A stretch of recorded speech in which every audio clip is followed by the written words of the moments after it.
Welcome to the Classical Commons Podcast, a conversational podcast exploring the ideas, the people, the trends in classical education. I'm Rob Jackson, founder of this digital platform. We're connecting classical school communities nationwide to their talent and resources. Today's guests are colleagues and friends, Brinton and Rebecca Smith, whose work with classical schools and homeschooling, both public, both private, includes a variety of things. They've taught, they've marketed, led, superintended, they've founded a few things, and most recently, they have founded the Classical School Solution. So we're going to talk about that today. Welcome, Brinton and Rebecca. Thank you for having us. Yeah, thanks. It's great to see you, Rob. Your current work right now is focused on the development of this project known as Classical School Solutions. It's the latest venture. I mean, you've been working at this for decades. Brinton, you in various positions of leadership, and Rebecca, real leadership at home with the children in the homeschooling setting. But I'm really fascinated with how you've come to this project known as Classical School Solutions. Maybe you could tell us just a little bit about the origin of your work. Sure. Well, I was working as a headmaster in a classical charter school in Florida. I was brought in, there were some kind of health issues with the founding headmaster, and she had to go on serious bed rest for a high-risk pregnancy. So she was out for the year immediately after the classical charter school opened. So I was called in and asked to come in and interim for a year. So I was traveling to Florida to interim, and this was post-COVID. We had just gotten over COVID, and it was the first time I had found the negative effects of COVID in a school, especially in the students' reading levels. You could really just right away after COVID was over, you could see how it had really hurt, especially the little guys, the ones that were starting in kindergarten and first grade and second grade. We had an explicit phonics program, one of the better known explicit phonics program used at classical charter schools across the country. And because we were a new school, we had brand new teachers. We were in a blue city, so we had lots of public school teachers. And we had some real struggles with our explicit phonics program. The students needed extra help. We had, issues with bringing in the trainers during the school year. We couldn't carve out a week to bring them in like they wanted to come in. So by this time, Rebecca and her partner, Elizabeth Scagel, were already writing homeschool curriculum for the Smiths and the Scagels. And I kept going into classrooms and finding teachers pay teacher worksheets. So every day I was going into classrooms and just pulling out these teacher pay teacher worksheets and saying, you can't use these. But we had this issue with couldn't get the teachers trained quickly, had to wait till the next summer to retrain them. And so I just, in talking to Rebecca one night on the phone during the week, I just said, can you make me something that I can use so that my teachers are not turning to teachers pay teachers? And in our conversation, we thought, okay, let's start with readers. This phonics program did not have any readers themselves. They didn't recommend any readers. It was something the teachers really wanted for pullouts, or especially in the student services, special education department for interventions. Sure. So we kind of had a conversation, and the first thought was to make readers. And Rebecca and Elizabeth got to work on these readers. We brought them into the school. I had an excellent director of student services at that classical charter school who had a PhD and was a linguist and was a dyslexia teacher, and so had a lot of training, and she just loved it. She made suggestions, and so we were kind of in communication with the director of special education about how this would work best for the students with dyslexia, how it would work best for the students with English as a second language, as well as just the students that needed remediation or the special education students. So we had a lot of kind of insights from the teachers in the classroom, from my observations and what I knew what worked and what didn't work through the years. And then with this kind of extra help through our director of student services. And Rebecca just ran with it. And that was kind of the beginning of Classical School Solutions and our Readers in Rhyme literacy curriculum. Rebecca, tell me, when you and your partner, and again, this was you're with another homeschool mom, you're designing materials. Had you been using similarly phonics-based programming and just felt like it was insufficient? What was the prompt there for you? Well, there was a few things. Actually, my partner, she's a graphic designer, but her mother actually had a school for children with dyslexia, autism. Her mother was a special education teacher, and they had started a school. So my friend had been kind of working in the school with her mother, kind of running it, and also kind of working with curriculum, trying to figure out which curriculums worked best. It was sort of a process of elimination. My mother did used Spalding with us back in when we were being homeschooled in the 80s, and had done some work to kind of make that a little bit more user friendly. So, I mean, there were a lot of conversations around, different programs, what was working with different programs, what wasn't working with different programs. And I'd used most of them at some point and had really gotten into the Orton Gillingham philosophy and kind of what they brought to the table as far as, especially for children with dyslexia, which we were personally dealing with. Sure. Well, tell me, I mean, for our audience, I think, most of the teachers, the school leaders that are familiar with Singapore, with Spalding, and Literacy Essentials and others are probably going to want to know where those gaps might be, or some of the things that you might have witnessed. Are there 2 or 3 things that you could highlight as being? You really want me to get into this? No, but I mean, just so we understand what the impulse was, right? You knew there was something not quite, it wasn't complete. You needed to fill in those gaps. There were gaps, and pretty much by and large, many of the teachers that we were talking to and working with, they all had a similar problem. There was sort of this ideal that a great teacher and probably the trainers were able to demonstrate and bring to the classroom, but these were by and large either new to classical, new to this sort of way of teaching phonics and reading, or just new teachers altogether. So there was a huge gap between it being done really well, which is actually really beautiful and it's very effective. Sure. And I think what you saw during COVID was a lot of those experienced teachers retiring and those mentor teachers retiring. And so what you were left with was a lot of sort of new teachers who were just kind of desperate for something. And so I knew sort of the controversy surrounding readers in some of these programs. Also, they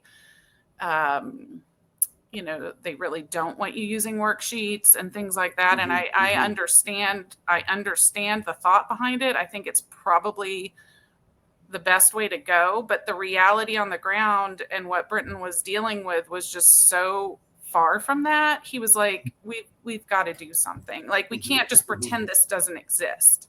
Yeah. It exists. There's a problem here and there's a gap, and we've got to bridge it, or teachers are just going to figure out a way to do it themselves. Yeah. And it's going to be inadequate in some ways, and I can't control quality and content. And I need to be able to do that. And so that was really kind of how it started. And having dyslexic children myself, we have them, just seeing, did a deep dive into this sort of idea that teaching encoding in order to teach decoding was the way to go. And I have yet to find any scientific evidence that's very compelling to say that doing the hard thing first then makes the easy thing easier. I don't know any other subject in which this is the case. And I really, my feeling on it was just, this was sort of a neoclassical development, and I don't really know where it came from, but I don't think it's really the best way to do it. Yeah.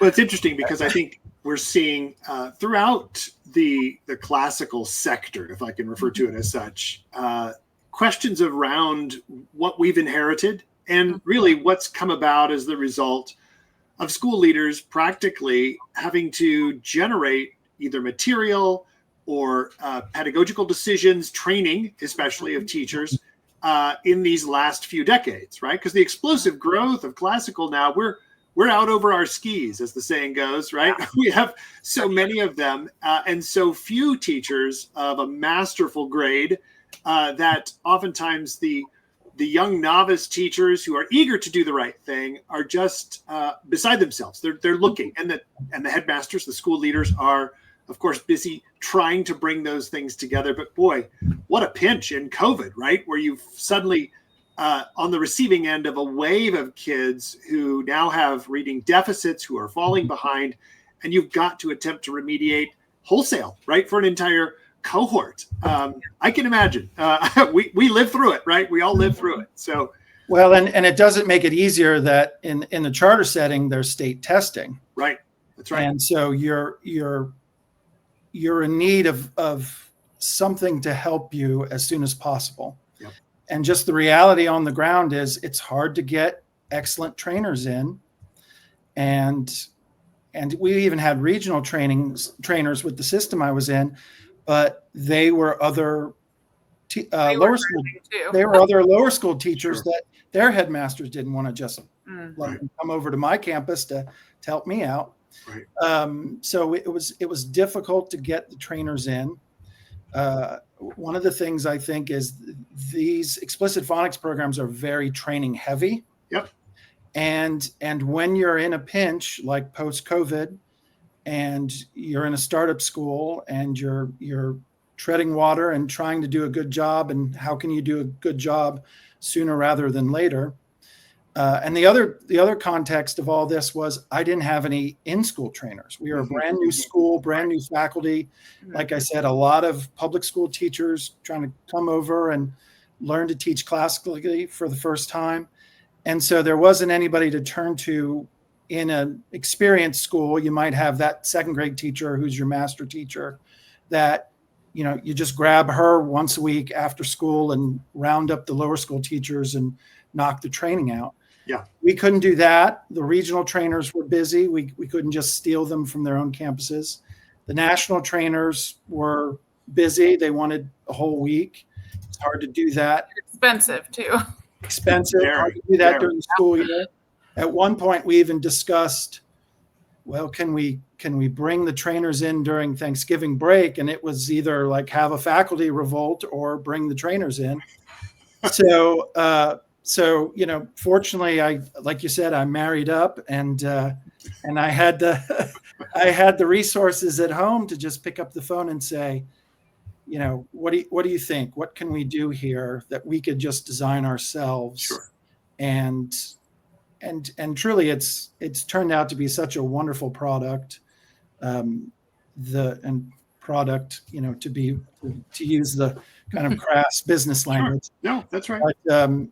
But the research that Rebecca has done, getting into the history of Orton and Gilliam's research, the science of reading research, the development of the curriculums after Orton and Gilliam's work, even going back all the way to the McGuffey readers and seeing how they were done. And okay, this is not really explicit phonics. What is this?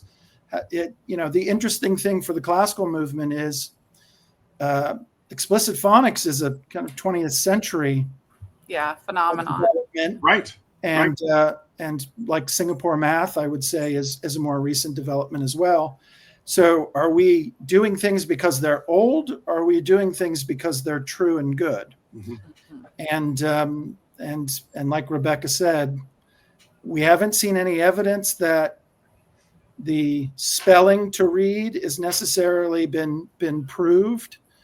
It's harder to train teachers to do spelling to read than it is to do reading and then spelling. Mm-hmm. So we just took a little bit of a different tact. We weren't so ideologically pure that we said no readers, and you have to read last, not first.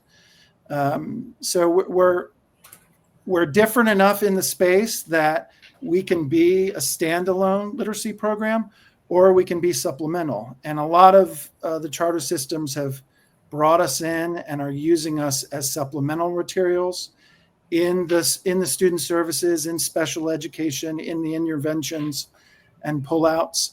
And some of them are just like, this is actually easier to use, easier to train on, easier to just get started on and do well in the beginning.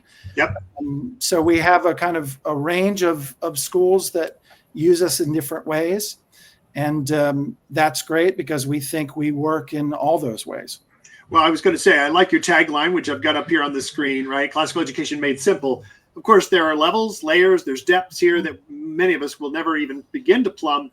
But the fact that for the initial reader, right, for that novice reader, being able to crack the code, as the saying goes, and begin access, there's something here about the nature of the oral nature, right? The rhyme scheme, the emphasis on that which is memorable, right? And which the sounds of which are returning. I was going to ask, Rebecca, in your research, because again, you weren't throwing out the baby with the bathwater, right? You were trying to retain the best of those phonics programs while at the same time augmenting or supplementing them.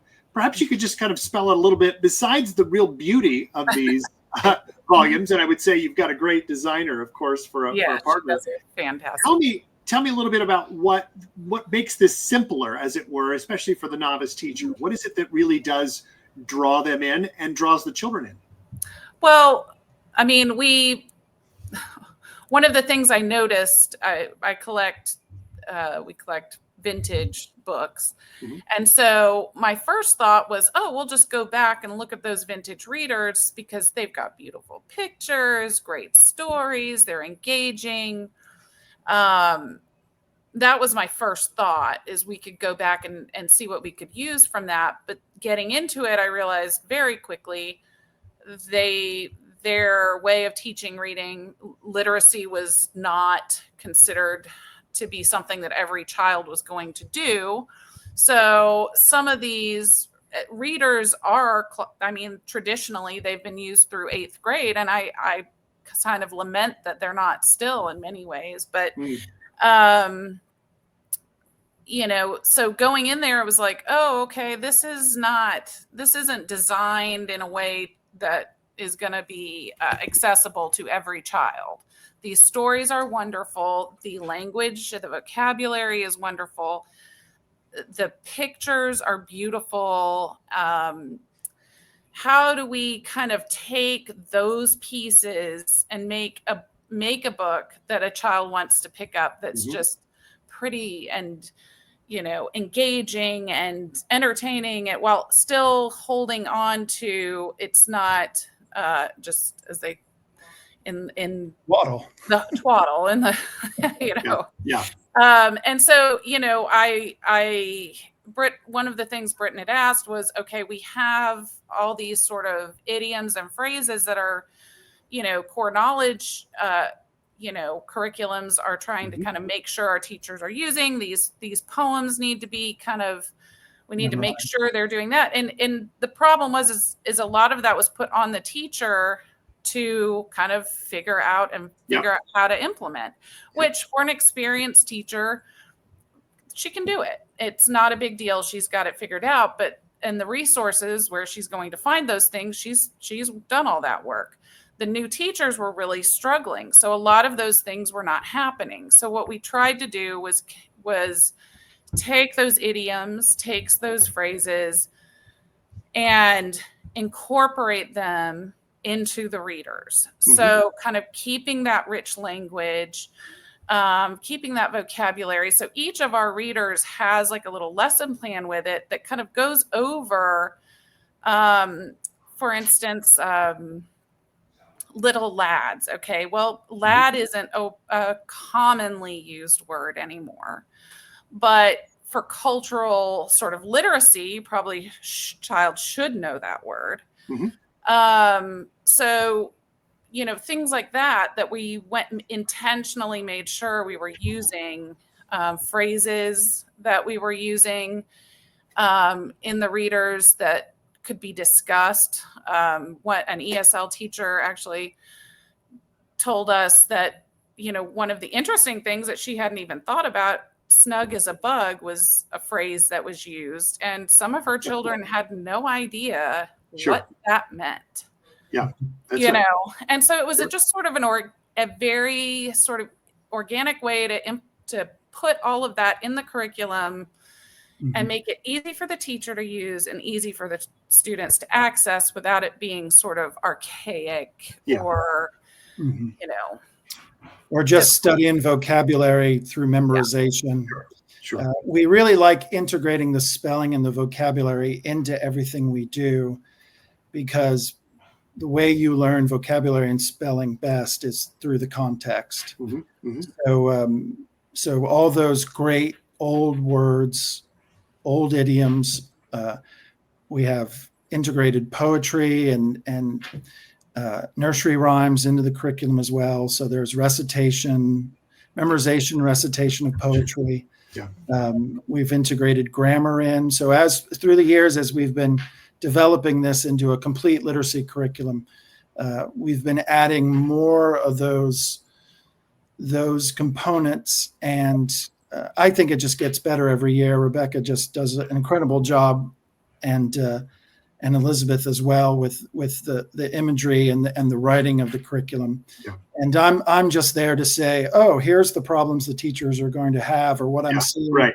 Can we address that? Right. Yeah, it really was, and it's really built around what the teachers were needing. And really, you know, it's, for instance, handwriting was something that the teachers were kind of finding they were struggling with, having a child writing it on the board, and having some of the students struggled to copy it, you know, and so they would just go run and find a worksheet, but then the formation of those letters was incorrect. They weren't able to, you know, it was little things like that, making sure we have worksheets of using correct letter formation, teaching letters according to their stroke, and just really trying to make it as integrated as possible.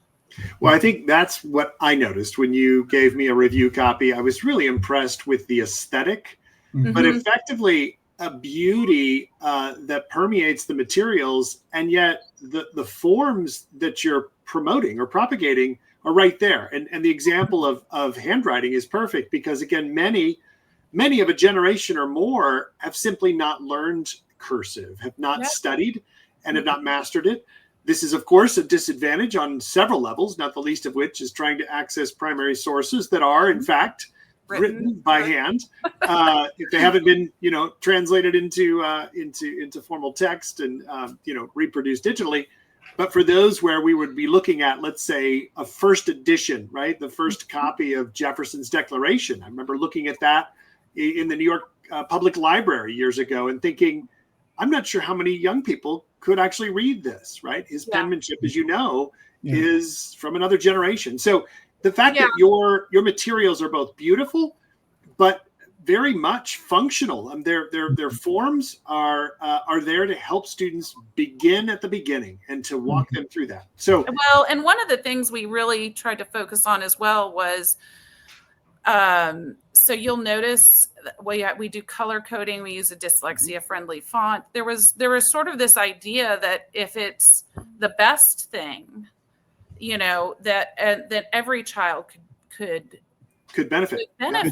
Yeah. And so the fact that we weren't seeing color coding, why not just integrate it into the classroom so that you're able to meet those sort of needs? So a lot of times you had minutes and things like that that you needed to make sure, we were trying to check a lot of those boxes, just sort of dealing with the shortages that COVID had produced. Yeah. Well, it's, as I said, they're beautiful. The products are beautiful. And the fact that you're now bringing a fully orbed, integrated approach, which again, doesn't dismiss what's gone before, but really builds upon it. And I think that's the real genius of what you're doing at Classical School Solutions, really. Yeah, we tried to make, one of the arguments that I've had with some of our friends through the years is what makes a lower school classical. Singapore is not necessarily classical. Right. Explicit phonics is not necessarily classical. Core knowledge is not necessarily classical. So unless you're doing Latin and Greek from kindergarten up, which most schools don't do. That's right.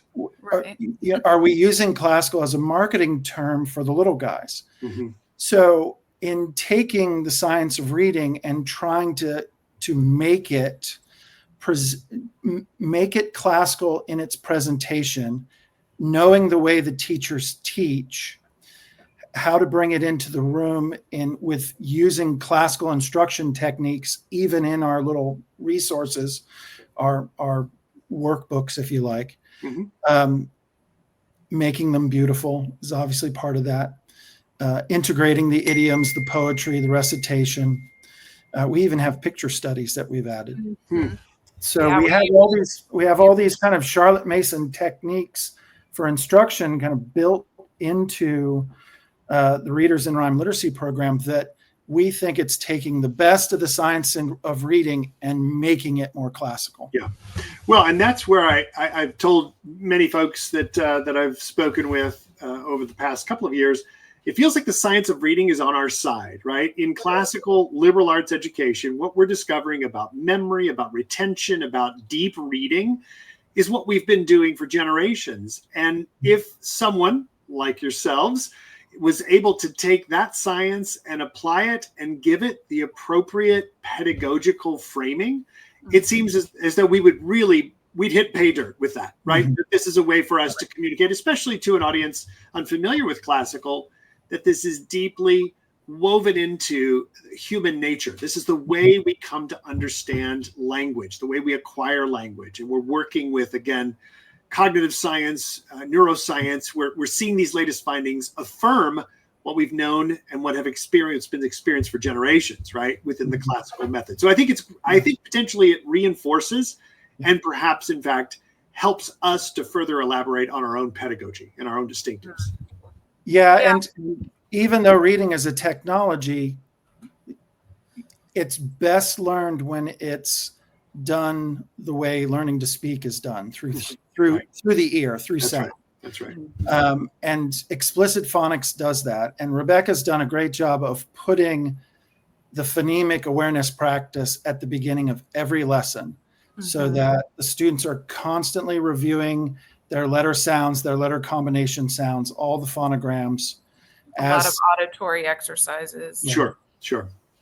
Yeah, I think one of the drums that I'm going to find myself beating in the years to come is that speech, right? Oratory needs to become a front and center essential ingredient. And it begins at the very beginning, right? With our youngest, as they are reciting poetry, as they are hearing great words, and then beginning to reproduce them in speech, and ultimately, of course, in their literacy. You were going to say, Rebecca? Well, in starting all this, we have lots of philosophical conversations, and we've talked about that Socrates actually kind of didn't really think that people writing and reading was a good thing, because it took away from the conversation, and then people could just read things and have thoughts without running them by somebody else, Right. So it's sort of real communication. Yeah. Communication. So we've had these really kind of in-depth, where are we going here? What's the point? And the point is learning to read is so that they can read to learn. That is the whole point. And if they're still struggling to learn to read, you're never getting to that read to learn. Yeah, that's right. And so really we're trying to make it like you can, get through this and move on to the next step. Yeah. I think we could probably go on for quite a bit here, especially if we begin to explore the philosophical foundations. But I do want to ask where you all see classical school solutions heading in the next 2 to 3 years, because obviously you've already built something now that's being adopted by a variety of schools and school systems, but you keep referring to the integration. What are the next couple of items that you really want to add to this repertoire for literacy and for reading? Well, I mean, on my end, we're just really trying to continue to develop, listen to the teachers, and really develop tools for them to make this as easy for them to implement and as effective in its outcomes as possible. And for me, that's success. That's where we learn. That's where we've done our job. That's right. And a lot of the model for a lot of curriculums, it's a training model. They make their money on training. And I would say that we're not trying to do that. We're just trying to get it used in as many places as possible. Yeah. And we're always listening to teachers. One of the most kind of recent things the teachers have been saying to me as I talk to schools is, what do you have for preschool? Especially in the Catholic school space. They have Catechesis of the Good Shepherd, Catholic Montessori for the little guys, which I think is wonderful. But beyond that, there's kind of a need for curriculum resources. So we've recently developed some things that are intentionally designed for 4-year-olds.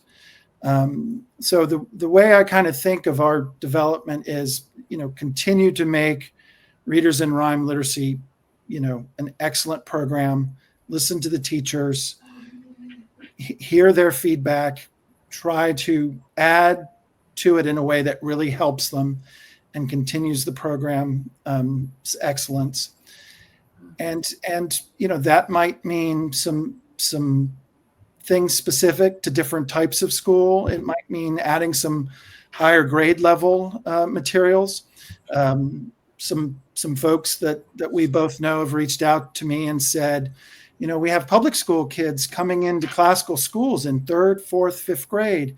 What do you have that we can work with them? Because we can't go back and reteach them our explicit phonics program. Right. And Catholic schools have asked for Catholic specific things. Sure.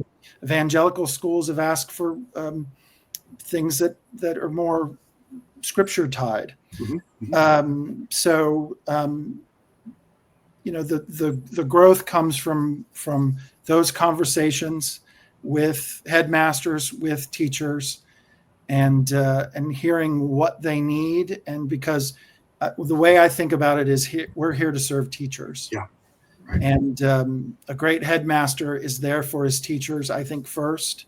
So I don't think we should be any different. We should be there first to serve the teachers, because the teachers know what's going on in the room and what works and what doesn't work. That's right. What's needed. Right. Well, there's a number of things about classical school solutions that just I'm enamored with. And I begin with the fact that the ladies have it. There's something, the ladies are up to something, as the recent title has it. There's just a way in which homeschool moms, from Leah Bortons and Cheryl Lowe to Jessie and Susan Bauer, right? Just the ways in which this is emerging and coming up from the home and then affecting in a very positive way our school communities. And I just love the dynamic then. The second thing is just the way you're responding to teachers. You're aware of the need, and you're attempting to meet that need and make classical education more accessible to more of them so that they can bring it to the students. I think it's wonderful. It really is. We're going to be sure to include in the show notes some material so folks can go and take a look at what you're doing. I'm going to have you both back on, I hope, at some point, in the next 6 months to see where you're at and what you're learning from those schools, because this is it's a dynamic tradition, and we're going to continue to see it evolve with your work and those of us who are out here doing the same. So Thanks for spending this time with me, both of you. Thank Yeah. you so much for having us. Yeah, it's great to see you, Rob. Good to see you too. All right. Bye-bye. Okay. Do I do that?